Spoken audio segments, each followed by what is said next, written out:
네, 해설갑니다. 오늘 이제 주도주에 대한 말씀도 좀 드리고요. 이제 경기 민감주에 대해서 좀 말씀을 드리는 시간을 갖도록 하겠습니다. 최근에 이제 전략은요, 경기 민감주 쪽으로 한 3주 정도 계속 말씀을 드리고 있습니다. 코로나로 직격탄을 받았던 그런 종목들, 저가에서 전혀 움직이지 못하고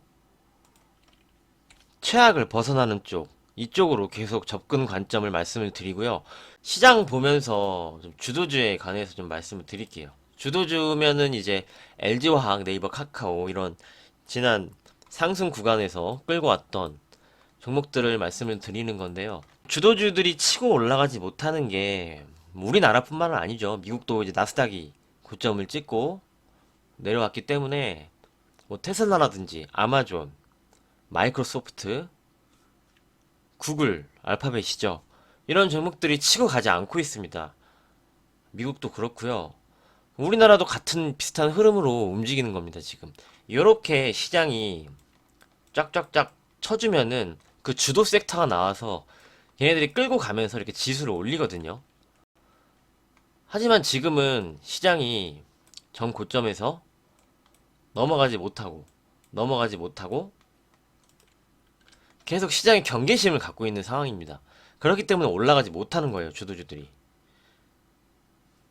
그리고 이렇게 시장이 흔들리고 더 이상 못 가니까 좀 고평가에 대한 부담도 이런 게 생기죠. 이런 게 생기고요.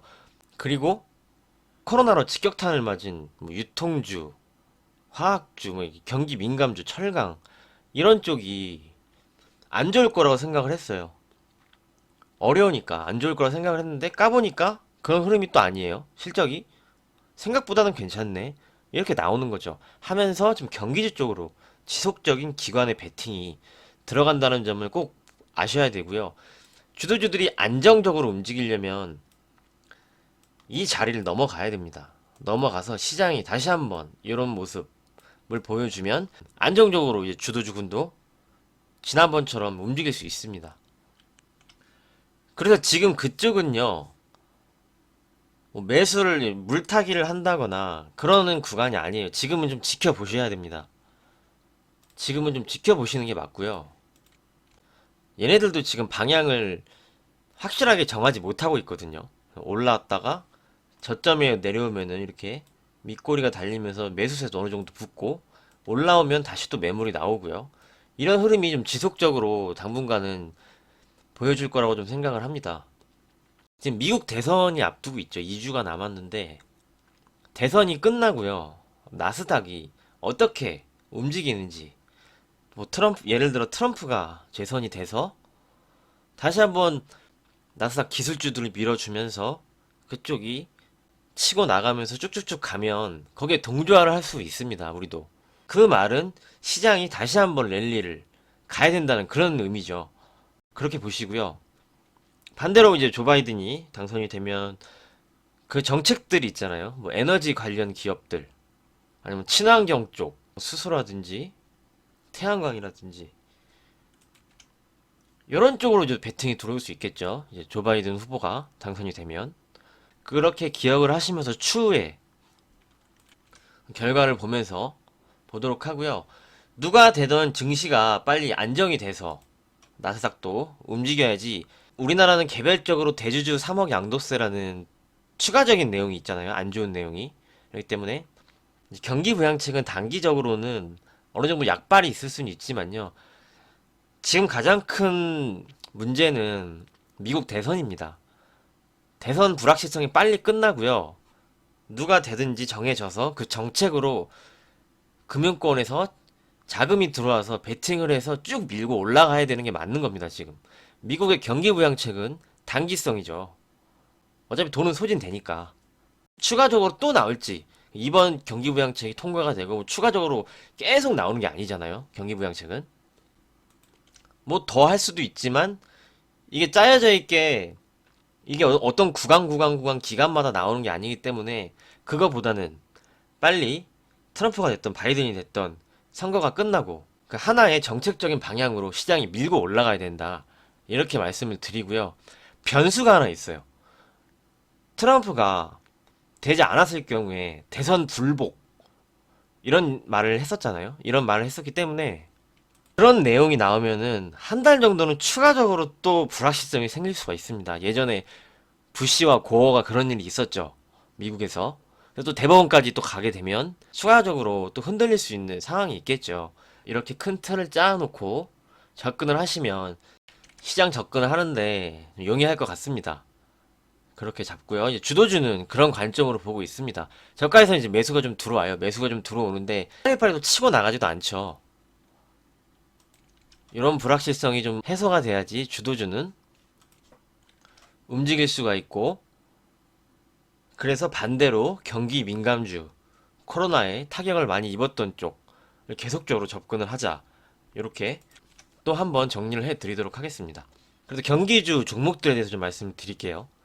뭐 이미 말씀을 많이 드렸는데 두산은 어저께 말씀을 드렸으니까 넘어가고요. 어제 영상에 이제 두산을 말씀을 드렸습니다. GKL, 강원랜드 말씀을 드릴게요. 강원랜드 같은 경우 수급이 계속 들어오죠. 기관 쪽에서. GKL도 마찬가지입니다. 이 카지노 쪽, 강원랜드는 내국인 카지노죠. GKL은 외국인 카지노 호텔 사업을 하고 있습니다. 2분기 때 정말 많이 폐쇄를 했어요. 영업을 못하게 했죠. 거리두기가 뭐 올라가면서 영업을 못하게 하고 계속 확산이 되니까. 그러니까 실적이 안 좋죠. 실적이 좋지 않습니다. 그런데 지금 그 구간을 지나가고 있죠. 이제는 다시 영업을 하기 시작을 했고요. 강원랜드도 이제 가죠. 가서 카지노를 합니다. 실적은 전보다는 당연히 나아지죠. GKL 외국인들이 입국을 안 했어요. 우리도 나가지도 않고요. 항공을 아예 막아버렸으니까.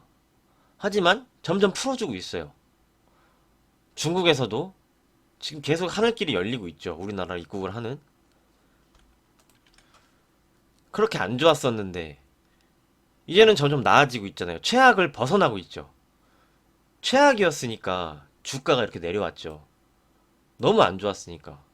하지만 지금 그것을 벗어나고 이거보다 더 안 좋을 게 뭐가 있나요?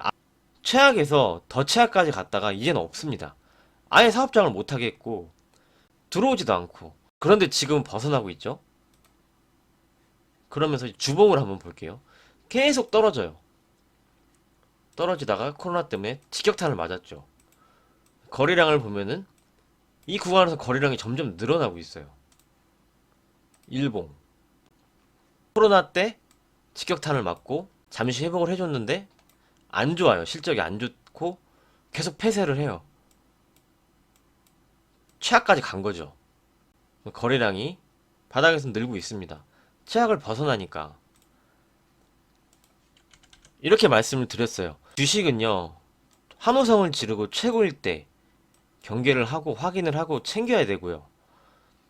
최악일 때 모두가 소리를 지르고 정말 안 좋다고 할 때 확인을 하고 벗어나면 그때부터 이제 모아야죠.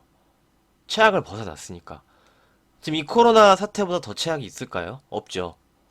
그런 관점에서 이제 GKL 말씀을 드렸고요. 뭐 수익 중이니까 좀 더 끌고 가자는 입장입니다.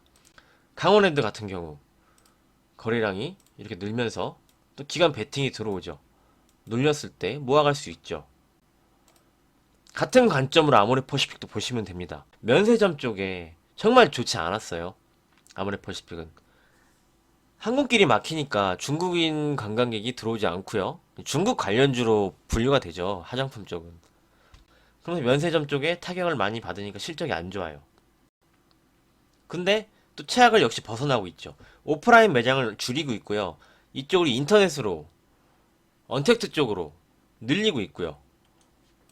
하늘길은 열리면서 관광객이 들어오고 있어요. 중국에서. 역시 최악의 실적 벗어났다. 이런 관점입니다. 아모레퍼시픽도 이렇게 볼 수 있고요. 한전도 많이 말씀을 드렸어요. 한전. 코로나로 인해서 저효과가 됐고 에너지 수입 단가가 싸지면서 올해 실적이 굉장히 좋아지죠. 그런 관점이고 이평선, 오늘 이평선에 대해서 좀 말씀을 드리려고 한전을 말씀을 드렸는데 이 이평선이요. GS 같은 주식을 보시면 이평선이 이렇게 위에 있으면 역배열이죠. 이평선이 위에 있으면 이렇게 내려오는 게 역배열이고요. 이렇게 우상향 하는 게 정배열입니다. 이렇게 이평선이 위에 있을 때는 저항이 되죠. 이평선이 맞고 맞고 여기도 맞고 이렇게 되고요. 이평선이 이렇게 돌아가잖아요. 여기를 돌파를 해서 이평선들이 밑에 오기 시작을 하면 여기 이제 지지선이 됩니다. 이평선을 그래서 이렇게 말씀을 드렸죠. 이평선을 역배열에서 지금 경기주 쪽에 돌리려고 하는 종목들, 이런 쪽을 분할 매수를 해서 가야 된다. 그게 대표적으로 한국전력이었죠. 내려오다가 여기서 한번 돌파를 하고 지지가 되죠. 이평선이. 그러면서 이평선이 돌아가요. 그러니까 지금 우상향 쪽으로 움직이려고 하는 거죠. 그럼 GS 같은 종목 올라왔기 때문에 단기간에 올라온 폭이 크니까 이렇게 내려오겠죠. 그럼 다시 또 지지를 받죠. 그럼 이쪽에서 분할 매수로 가져갈 수 있고 이렇게 우상향으로 가는 거죠. 하지만 뭐 실적이 엄청나게 좋고 막 엄청나게 성장하는 기업이 아니기 때문에 어느 정도 올라오면 챙기면서 봐야겠죠. 이런 경기주가 이렇게 주도주처럼 간다고는 보지 않습니다. 하지만 지금 저가 매력이 엄청나게 있기 때문에 저가 메리트에서 들어오는 거죠. 이렇게 보시면 되고요. 신세계, 백화점도 유통 좋지 않았어요. 뭐 부분 폐쇄도 했었고 사람들이 활동을 안 했으니까 2분기 때는.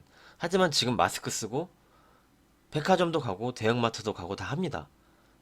그러니까 실적이 최악을 벗어나죠. 아직도 못 올랐어요. 이평선을 돌리려고 합니다. 저항을 지금 지지로 만들고 있죠. 밀리면 밀릴 때 분할 매수 볼 수 있죠. 이렇게 당분간은 계속적으로 이제 경기 민감주 쪽을 봐야 된다는 입장이고요. 그러면 이제 반대의 경우를 좀 말씀을 드리면요. 시젠을 예를 들어서 죄송한데요. 좋죠. 실적 좋습니다. 알고 있어요. 그러니까 이렇게 왔죠. 실적이 너무 좋고 진단키트가 너무 많이 팔리기 때문에 좋으니까 이렇게 올라왔습니다. 몇 배가 올라왔죠? 2만원대에서 32만원대까지 올라왔죠. 많이 올라왔죠. 많이 올라왔습니다. 여기서 최고예요. 정말 최고니까 이렇게 온 건데 여기서 추가적으로 더 가려면 더 좋은 호재가 있어야 되죠. 경기주는요, 지금 최악을 벗어나고 있죠. 하지만 이게 최고인 종목들은 여기서 주가가 더 가려면 더 큰 호재가 있거나 정말 우리가 이해할 만한 더 큰 내용이 있어야 됩니다. 그래야지 한 단계 더 갈 수 있죠. 지금 많이 올라왔으니까. 이제 와서 시젠을 장기 투자를 한다. 저는 반대입니다. 이렇게 많이 올라왔는데요. 뭐 장기 투자를 할 거면 100만 원을 봐야 되는데 장기 투자는 쌀 때 사서 장기 투자를 해야 되는 겁니다. 비싸진 종목들은요, 단기 매매를 해야죠. 단기 매매를 하거나 스윙 관점으로 보셔야지. 지금 이렇게 좋은 거 누구나 다 알아서 여기까지 올라왔는데 지금부터 장기 투자를 한다. 코로나는 이제 치료제가 조만간 나올 텐데 이런 관점으로 보고 있습니다. 예를 들어 정말 더 좋은 내용이 나오면 더 갈 수 있죠. 하지만 지금 그런 게 뭐가 있을까요? 생각을 갖게 되는 질문입니다. 지금 이런 상황들이 시장이 고점을 넘어가지 못하고 흔들리고 있기 때문에 이런 상황들이 벌어지는 것이다. 이게 안정적이 되려면요, 시장이 넘어가서 다시 한번 랠리를 만들어주고 해야지. 그게 아니라면 계속 저가에 있는 주식 쪽으로 베팅이 들어올 겁니다. 이렇게 다시 한번 올라야지 주도주군들이 살아나고 새로운 주도 업종이 탄생할 수도 있고요. 그쪽으로 이렇게 밀고 갈 거예요. 하지만 지금은 그런 구간이 아니기 때문에 시장이 안정적으로 넘어가서 움직이지 않으면 이런 전략으로 지속적으로 보셔야 된다 라고 정리를 해 드리도록 하겠습니다. 오늘 내용 잘 참고해 주시고요. 오늘 여기까지 하고 정리를 하도록 하겠습니다. 궁금하신 점 있으시면 댓글로 남겨주시고요. 주말 오후 즐겁게 보내시길 바랍니다. 오늘도 수고 많으셨습니다. 감사합니다.